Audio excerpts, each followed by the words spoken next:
बिल्कुल। और सबसे पहले बात चार धाम यात्रा की। बाबा केदार के दर्शन करने वाले श्रद्धालुओं के लिए अच्छी खबर है। आज से भक्तों के लिए लाइन लगने का जो झंझट है वो खत्म हो जाएगा, क्योंकि अब दर्शन के लिए टोकन सिस्टम लागू हो रहा है। बिल्कुल, अब टोकन के जरिए ही भक्त बाबा केदार के दर्शन कर पाएंगे। टोकन में दिए गए समय के अनुसार ही उनको लाइन में कतार में लगना होगा।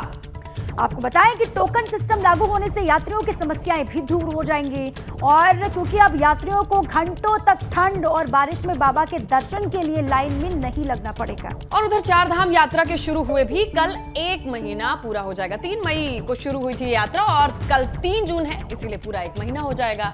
लेकिन इस बीच बिल्कुल स्नेहा, और इस बीच में कई यात्रियों की मौत भी हुई है, कई यात्रियों की जान गई है, जबकि घोड़े खच्चरों की भी संख्या में जो मौतें हैं, बड़ी संख्या में जाने गई है, मौतें हुई हैं। ये जरूर चिंता वाली बात है। कल 1 महीने का वक्त हो जाएगा और हमारे साथी रवि केंतुरा इसी पर जुड़ चुके हैं। सीधे उन्हीं का रुख कर लेते हैं और उनसे और जानकारी लेते हैं। रवि, देखिए, अब टोकन सिस्टम लागू किया गया है, जो बाबा केदार के दर्शन करने में भक्तों को बहुत लंबी लंबी लाइनों में लगकर के परेशान होना पड़ता था।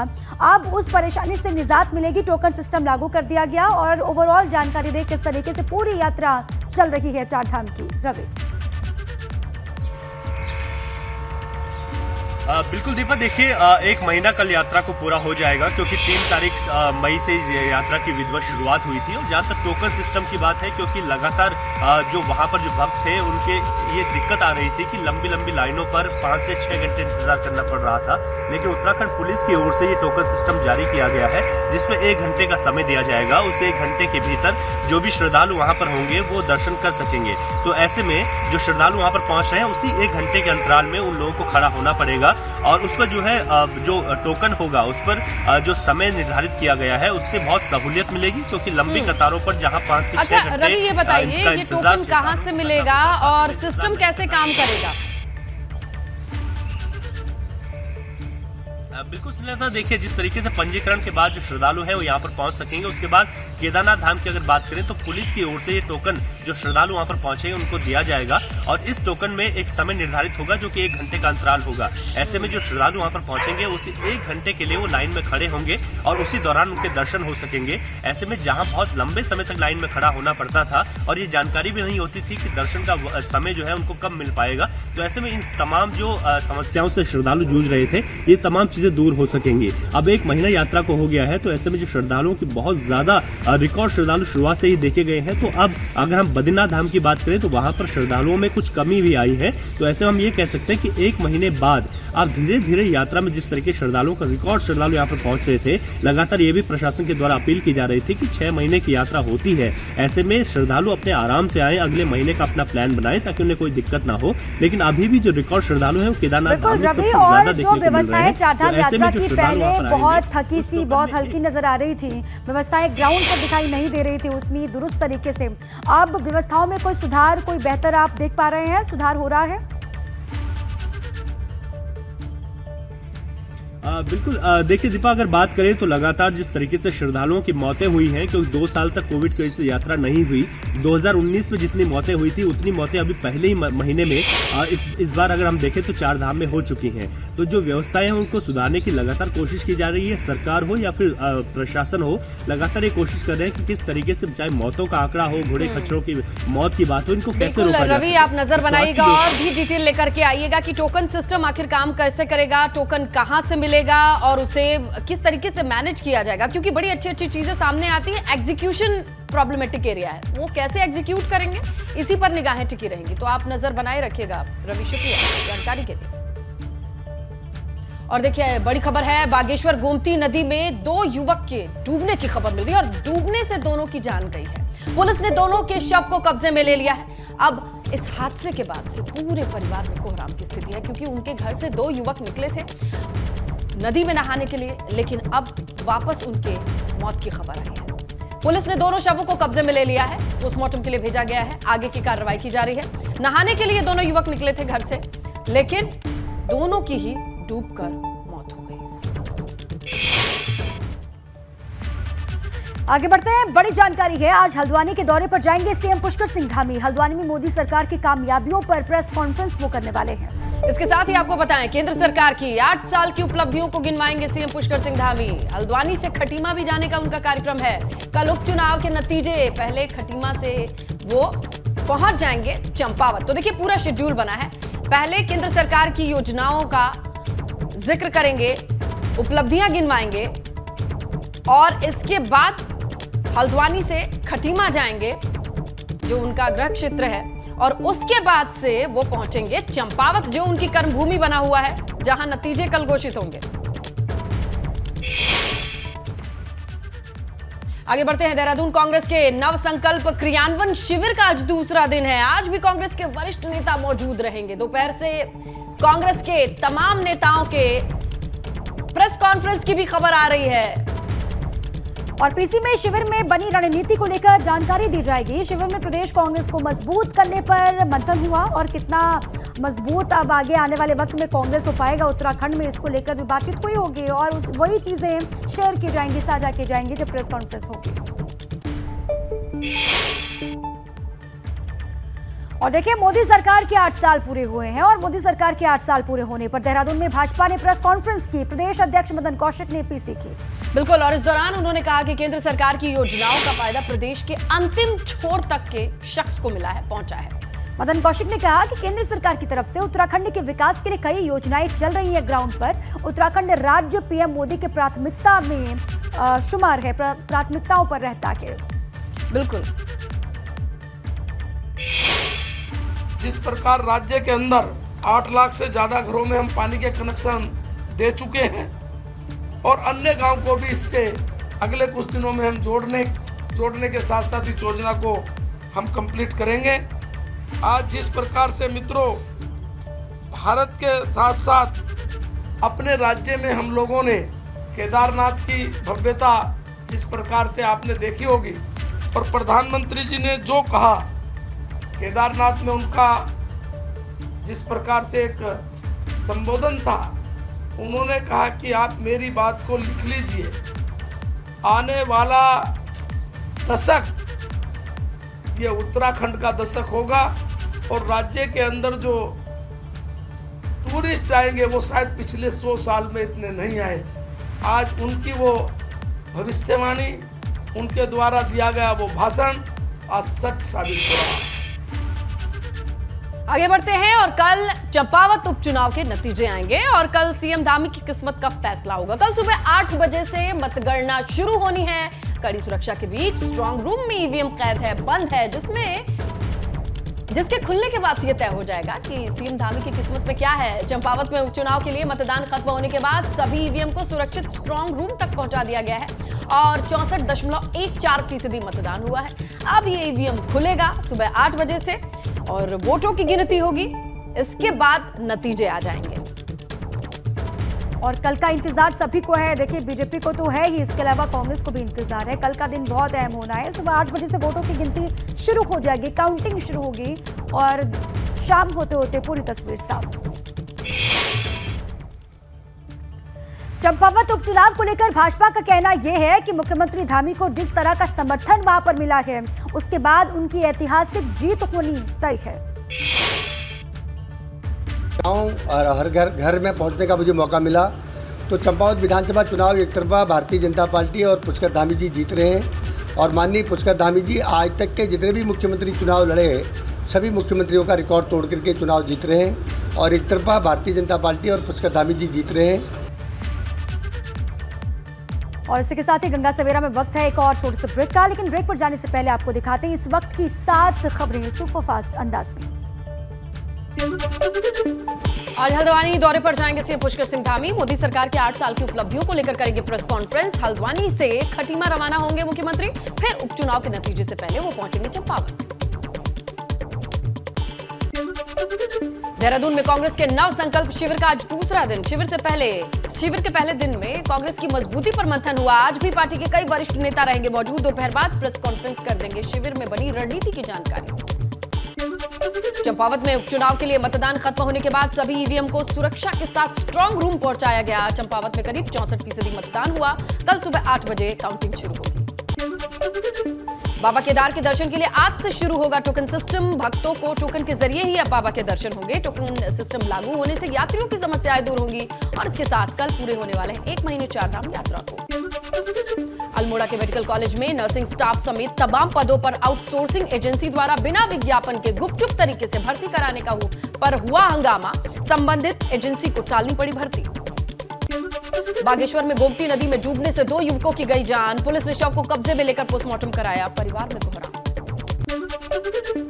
टिहरी के बोराड़ी रोड पर जंगल में भीषण आग। रोड तक पहुंची ये आग, वन संपदा को भारी नुकसान। बागेश्वर रेल लाइन का मामला पिछले 10 दशक से सिर्फ सर्वे में ही उलझ कर रह गया है, मगर इस पर अभी तक सिर्फ हवाई बातें ही होती आ रही हैं, जिससे लोग अब परेशान हैं। बिल्कुल, अब खबर ये आ रही है कि चंपावत विधानसभा सीट से सीएम के चुनाव लड़ने के बाद लोगों की उम्मीदें जगी हैं फिर से कि अब काम शुरू होगा फिर से। और ये रेल लाइन सामरिक लिहाज से भी बहुत अहम है और 3 जिलों को जोड़ने वाली सामरिक महत्व की प्रस्तावित रेल लाइन सर्वे तक ही सीमित होकर रह गई है। नवंबर 2020 में दूसरी बार रेल लाइन के लिए मंत्रालय ने सर्वे कराया था, लेकिन सर्वे पे सर्वे चला जा रहा है, जमीन पर काम होता दिखाई नहीं दे रहा है। लेकिन अब अगर सीएम इस सीट से जीतते हैं तो लोगों को उम्मीद है कि सर्वे से कहीं ज्यादा कुछ चीजें नजर आएंगी, ग्राउंड पर काम होता नजर आएगा। वो तो हो गया है, सर्वे तो हो गया है, लेकिन अभी जाने में कुछ पता नहीं क्या दे रहे हैं। ये उम्मीद है कि जो नए बने हैं मुख्यमंत्री, इनसे पूरी आशा है और जो विकास जरूर करेंगे, रेल आगे पहुंचाएंगे। मैं बहुत ज़्यादा उम्मीद है कि यहाँ से बागेश्वर ट्रेन पहुँचेगी करके। नेपाल से मिला हुआ है और तिब्बत बॉर्डर से भी मिला हुआ है, उससे बहुत ज़्यादा सुविधा होगी, अच्छा लगेगा और कम से कम 80% तो चांस लग रहा है कि बढ़ेगी करके, क्योंकि धामी के बनने से, क्योंकि सर्वे हो चुका है इसका। वो अभी 1.5 महीने पहले सर्वे हुआ है करके, बाहर से टीम आई थी गोरखपुर से, तो पास करके गई है लाइन को। तो उम्मीदें बहुत हैं लोगों को। टनकपुर बागेश्वर रेल लाइन को लेकर ग्राउंड जीरो से दिखाते हैं हमारे सहयोगी पंकज राणा की report. Tanakpur Bageshwar railway project पिछले कई सालों से लंबित है। ये प्रोजेक्ट कई सालों से आगे नहीं बढ़ पाया है, लेकिन एक बार फिर टनकपुर वासियों की उम्मीदें जगी हैं। उम्मीदें इसलिए जगी हैं क्योंकि यहाँ से मुख्यमंत्री पुष्कर सिंह धामी ने चुनाव लड़ा है और टनकपुर उसी क्षेत्र का हिस्सा है। ऐसी स्थिति को देखते हुए अब लोगों का ये कहना है कि मुख्यमंत्री पुष्कर सिंह धामी यदि यहाँ से चुनाव जीत जाते हैं तो टनकपुर बागेश्वर जो रेलवे प्रोजेक्ट कई सालों से लंबित है वो एक बार फिर आगे बढ़ेगा। आपको ये भी बता दें कि हाल ही में मुख्यमंत्री पुष्कर सिंह धामी ने प्रधानमंत्री नरेंद्र मोदी से मुलाकात की थी और तत्कालीन रेलवे मंत्री से ही मुलाकात की थी, जिसके लोकेशन सर्वे के लिए 28 करोड़ रुपए की स्वीकृति हो चुकी है। लेकिन यह प्रोजेक्ट तकरीबन पिछले 100 सालों से लंबित है। इस प्रोजेक्ट को बढ़ाने के लिए कई बार राजनेताओं ने इसे चुनावी मुद्दा भी बनाया और कई बार कोशिशें भी की गई और कई बार सर्वे भी हुए, लेकिन तकरीबन 150 किलोमीटर के इस प्रोजेक्ट को आगे नहीं बढ़ा पाए। अब उम्मीद इसलिए जगी है लोगों की क्योंकि मुख्यमंत्री पुष्कर सिंह धामी यहाँ से चुनाव लड़े हैं। उनके चुनाव जीत जाने के बाद लोगों का ये कहना है कि ये प्रोजेक्ट फिर से आगे बढ़ेगा। तकरीबन कई हजार की आबादी इस क्षेत्र से इस रेलवे प्रोजेक्ट से जुड़ेगी, जिनको इसका फायदा होगा। और बड़ी बात यह है क्योंकि पर्यटन की दृष्टि से भी देखा जाए तो ये बहुत महत्वपूर्ण रेलवे लाइन है। यहाँ पर पूर्णागिरी का मेला लगता है। इसके अलावा अगर हम ऊपर की बात करें, टनकपुर से आगे की बात करें तो यहाँ से चंपावत, बागेश्वर, उसके बाद जो पिथौरागढ़ का एरिया है वो भी इससे कनेक्ट होगा। आगे बढ़ते हैं। रुड़की से खबर है। रुड़की में अथॉरिटी ने अवैध कॉलोनियों पर एक्शन लेना शुरू कर दिया है। अथॉरिटी ऐसे कॉलोनियों में कार्रवाई कर रही है जहां पर अवैध तरीके से प्लानिंग की जा रही है।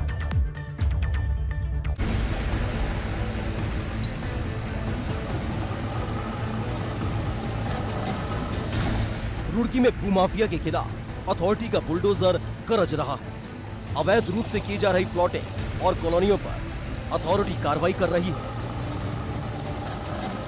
रुड़की के आसपास के क्षेत्र में खेती की जमीन पर अवैध रूप से प्लॉटिंग की जा रही है। फिर लोगों को महंगे दाम पर प्लॉट बेचे जाते हैं। ना तो इन कॉलोनियों को अथॉरिटी से पास कराया जाता है, ना ही इसके लिए कोई अप्रूवल लिया जाता है।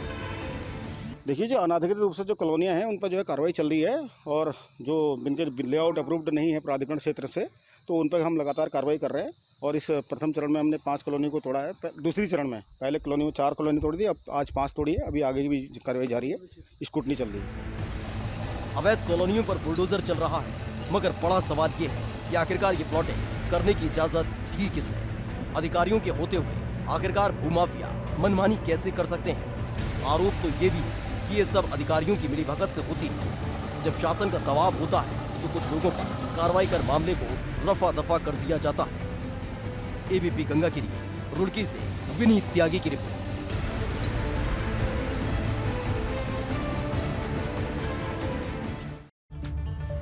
आगे बढ़ते हैं, बात करते हैं उत्तरकाशी गंगोत्री धाम में अतिक्रमण हटाओ अभियान। मुख्य द्वार से गंगोत्री मंदिर तक अतिक्रमण हटाया गया और व्यापारियों के अतिक्रमण पर मंदिर समिति ने यह शिकायत की थी। शिकायत के बाद देखिए एक्शन भी नजर आया है। अतिक्रमण की वजह से यात्रियों को परेशानी हो रही थी क्योंकि सकरे रास्ते पर अतिक्रमण से रास्ता और सकरा हो गया था। इसी के तहत जब शिकायत की गई तब जाकर के कार्रवाई होती हुई भी देखी गई। अतिक्रमण हटाओ अभियान के तहत ये तस्वीरें आई हैं, आप देख सकते हैं किस तरीके से अतिक्रमण हटाया गया। उत्तराखंड की खबरों के बीच में इस वक्त यूपी के अयोध्या से बड़ी जानकारी मिल रही है। बड़ी खबर है, अयोध्या में शिक्षिका की हत्या पर सियासत तेज हो गई। अखिलेश यादव ने इसको लेकर ट्वीट किया, सरकार पर तंज कसा है। दरअसल अयोध्या में शिक्षिका के दिन दिहाड़े हत्या के बाद से सियासत गर्म है। अखिलेश यादव ने इस वारदात को लेकर सरकार पर निशाना साधते हुए हमला किया है और कानून व्यवस्था पर सवाल उठाए। आपको बता दें कि श्रीरामपुरम कॉलोनी में शिक्षिका को उसके घर में ही चाकू से गोदकर मौत के घाट उतारने के बाद ये ट्वीट आपको दिखा रहा है अखिलेश यादव का। मौत के घाट उतारने के बाद अब सियासत हो रही है। हत्या का समाचार दुखद है, श्रद्धांजलि। अखिलेश यादव का एक बार फिर से ट्वीट पूरा आपके सामने है। अयोध्या में जगह जगह सुरक्षा बलों की उपस्थिति के बाद भी अखिलेश यादव ये लिख रहे हैं, ऐसी हत्या शासन प्रशासन को अपराधियों की खुली चुनौती है। अखिलेश यादव का ये ट्वीट है।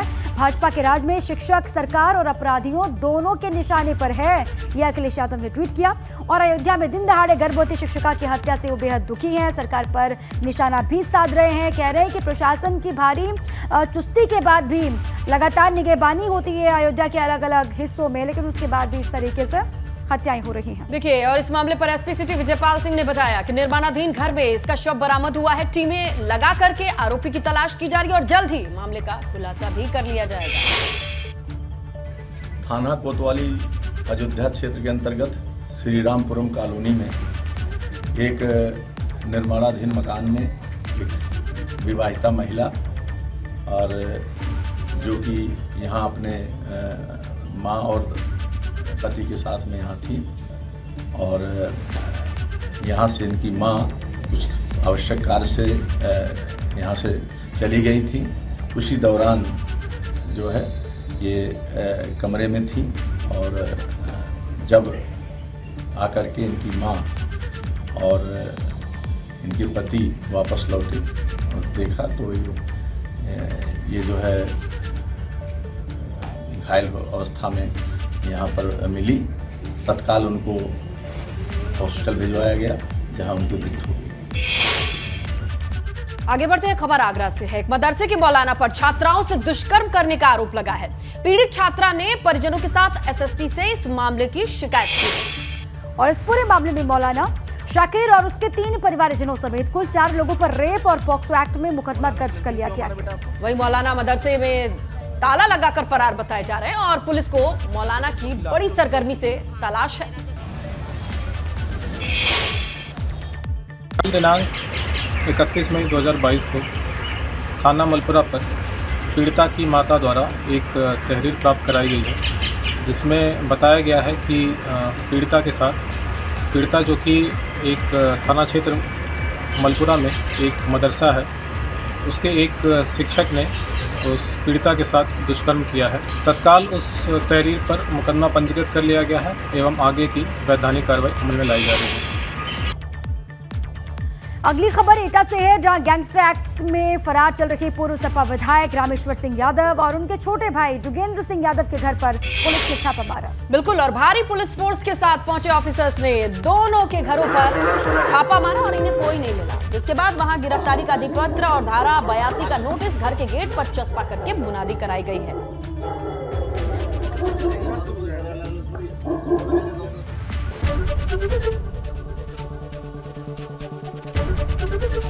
एबीपी गंगा, खबर आपकी, जुबान आपकी।